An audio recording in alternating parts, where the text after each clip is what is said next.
Hello and welcome back everyone to another video after a very long deviance from the channel.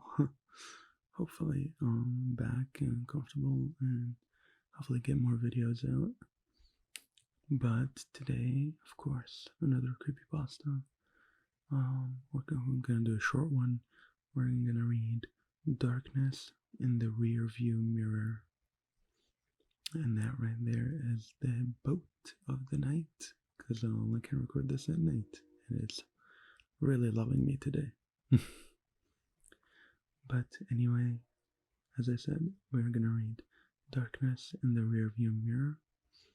So let's just get right into it, get comfortable, get a little sleepy or creeped out, depends on your preference. Let's get right into it.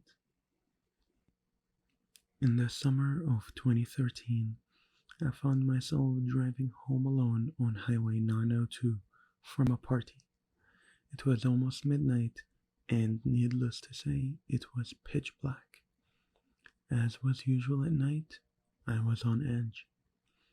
I had the radio off and could hear nothing but the muffler roar of tires on pavement and the dull hum of the engine.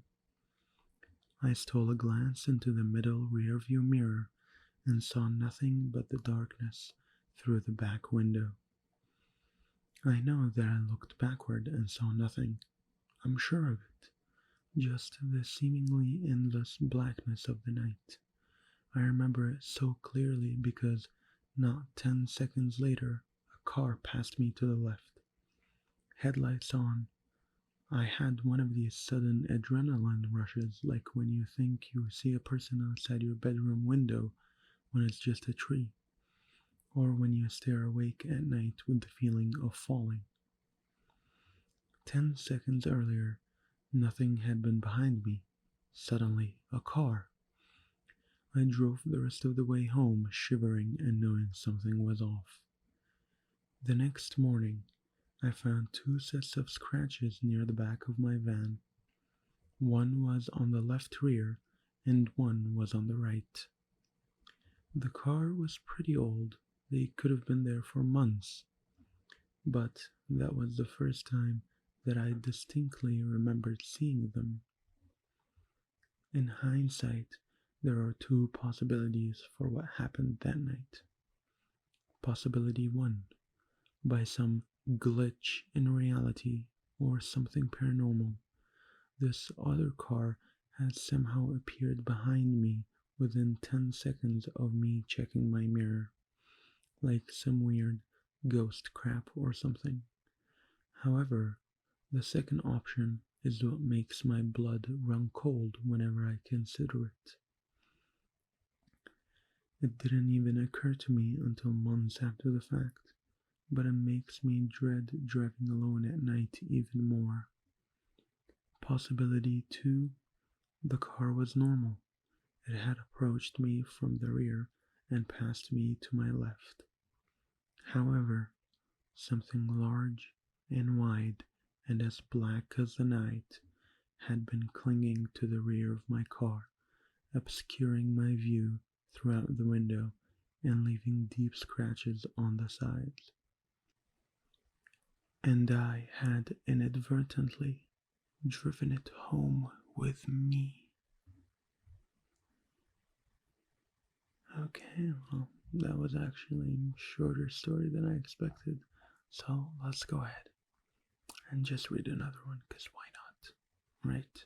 Of course. Let's go ahead and read, this one's called Instant Messaging. It all started on the 14th night of March, the night of my parents' 20th wedding anniversary. It was a wonderful sunny day, if memory serves, surprisingly warm for before the beginning of spring. Beautiful weather was perfect for the atmosphere of the day.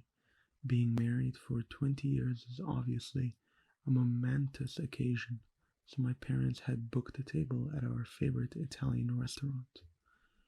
Of course, this was a formal occasion, so I had my best suit on. It was 5:33, and I was just straightening my tie when my phone went off. I'd received a message. That's strange, I thought. That never happens. I checked the message, and it was from my mum. It was quite a jumble of numbers and letters, but through the vocabularies, too, I could make out the legible phrase, "Please help me." It should go without saying that this worried me greatly, so I immediately replied, "Are you okay?" Just as instantly, I got another text which read, "Oops, pocket text." I sighed with all the relief that I had and continued to prepare myself. A few minutes later, I received yet another message, this time from my dad.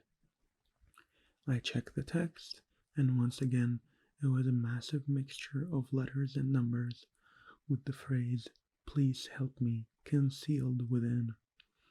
Creepy though this was, my dad was always a joker, so I presumed he was just joking around. Until I was sent another text saying, "Oops, pocket text." Now this sparked panic. Pure, unmistakable panic. Exactly half a minute passed when I received the exact same message from my sister. This could not be coincidental. It just couldn't. In a state of sheer anxiety, I started to run to the restaurant. I made it about a quarter of the way before I was stopped by a police officer. "Main roads closed," he said. "Huge car crash." This was the exact moment I realized just what had happened. I demanded to see the wreckage, a request that I'm surprised was allowed. When I got there, it wasn't the remnants of the car that caught my eye, not the flames billowing from the destroyed vehicle. No, I was horrified to see the lifeless corpses of my mother, father, and sister. I asked for the estimated time of their deaths. All three of them were killed instantly by the collision at 5:32. Okay, wow, well, yeah, 2-for-1 special there. I know these stories weren't really scary, but now we're gonna start off slow, nice and slow, and hopefully next video will be more creepier and longer. But thank you all very much for joining me tonight, and I will definitely see you very soon in another video. And you guys have a good night. Take it easy. Sleep tight.